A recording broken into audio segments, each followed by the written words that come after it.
let's see how to configure a micro rack, a brand new one, directly out of the box using Applica, the mobile app for smartphone. So first of all, let's switch on the micro rack. In this case, we have in the simulator a brand new one. When switched on, it will enter in the wizard mode. And in this case, we will connect with the mobile via Bluetooth to configure the wizard. You can see the devices in the wizard mode due to the red symbol on the display. So let's open Applica.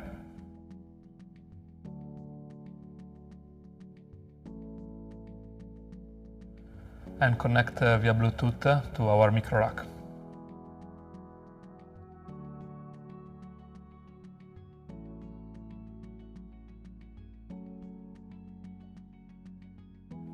Since it's the first time that we connect to this micro rack,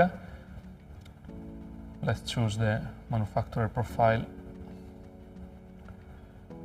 It's the first time we connect to it, so it will start the wizard mode, as we see on the mobile. So we say yes, we want to configure it through the wizard. First, we have some main information to choose. For example, the regulation type based in pressure or temperature. We leave it false for pressure. Then the type of refrigerant. We can choose among the main HFC and HFOs.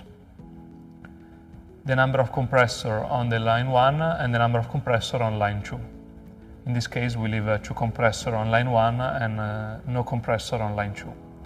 Next. Now, some details about the line 1.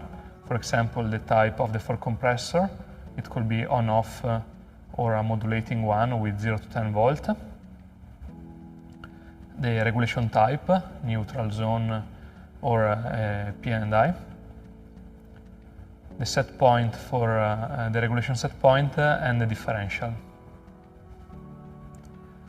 Now we configure the fans for the numbers of fans present in the system. The type of the fans, it could be on-off or under inverter to modulate. Again, regulation type, the set point, and the differential. At the end, the last screen is to configure the IOs. So we start from the analog input and we configure the channels for each, in this case, analog inputs. In the next screen, same for the analog outputs. Same again for the digital inputs. And lastly, the digital outputs. When we finish to configure everything, if we done it well, so we didn't configure some IOs on the same channels, it will finish the operation without errors. Otherwise, it will communicate us that we made some mistakes in configuring the IOs. We press finish, and here we have the synoptic of the units we just configured with 2 fans and 2 compressors on line 1.